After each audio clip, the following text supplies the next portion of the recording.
Friends, इन दिनों social media पर actor Kabir Bedi की चौथी शादी की खूब चर्चा हो रही है। इस खबर से लोगों को गलतफहमी हो गई है कि कबीर बेदी ने हाल फिलहाल ये शादी की है, पर ऐसा नहीं है। कबीर अपनी ये चौथी शादी 9 साल पहले कर चुके हैं, बस डिक्लेयर अब किया है। तो आइए कबीर बेदी की मैरिड लाइफ और उनकी फैमिली पर एक नज़र डाल लेते हैं। कबीर ने पहला विवाह सन 1969 में एक भारतीय मॉडल और ओडिसी डांसर प्रोतिमा बेदी के साथ किया था, लेकिन 5 साल बाद ही सन 1974 में इनका तलाक हो गया। कबीर और प्रोतिमा के 2 बच्चे थे, पूजा और सिद्धांत। पूजा फिल्म एक्ट्रेस है। उन्होंने सन 1994 में मुंबई के एक मुस्लिम बिजनेसमैन फरहान फर्नीचर वाला के साथ शादी की थी और खुद भी मुस्लिम धर्म अपनाते हुए अपना नाम नूरजहां रख लिया था। 9 साल बाद सन 2003 में पूजा और फरहान का तलाक हो गया था।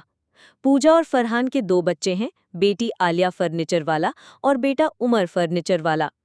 आलिया फर्नीचर वाला भी फिल्म एक्ट्रेस हैं। बात करें सिद्धार्थ की, तो स्किज़ोफ्रेनिया का शिकार हुए सिद्धार्थ ने सन 1997 में 26 साल की उम्र में आत्महत्या कर ली थी। सन 1998 में प्रोतिमा का भी निधन हो गया। सन 1980 में कबीर बेदी ने दूसरा विवाह किया सूजन हम्फ्रीज नाम की यूके की एक फैशन डिजाइनर और स्कीटर के साथ। ये विवाह 10 साल चला और 1990 में इनका तलाक हो गया। कबीर और सूजन का एक बेटा है Adam Bedi. International model Adam Bedi ने हेलो कौन है नाम की फिल्म से बॉलीवुड में कदम रखा था। एडम का पहला विवाह बॉलीवुड एक्ट्रेस निशा हराले के साथ हुआ था। बाद में इनका तलाक हो गया और एडम ने लॉस एंजलिस की रहने वाली हेयर और makeup artist Melissa Ann Murphy के साथ दूसरा विवाह कर लिया। खैर, सूजन से तलाक के 2 साल बाद ही सन 1992 में कबीर ने एक ब्रिटिश टेलीविजन और रेडियो प्रेजेंटर निक्की बेदी के साथ तीसरा विवाह कर डाला। भारतीय मूल के पिता और ब्रिटिश मां की बेटी निक्की की यह दूसरी शादी थी। इससे पहले उन्होंने फूड स्टाइलिस्ट सुनील विजयाकर के साथ शादी की थी, जो ज्यादा दिन नहीं चली थी। बहरहाल सन 2005 में कबीर और निक्की अलग हो गए। निकी से अलग होने के बाद सन 2006 में कबीर के जीवन में इंग्लैंड में जन्मी भारतीय मूल की सोशल रिसर्चर और कंटेंट क्रिएटर परवीन दोसांझ ने कदम रखा। 10 साल के रिश्ते के बाद सन 2016 में कबीर और दोसांझ विवाह बंधन में बंध गए।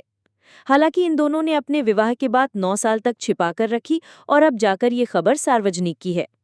अब ये तो था कबीर बेदी के वैवाहिक जीवन का इतिहास। कबीर के लव अफेयर्स भी कम नहीं रहे हैं।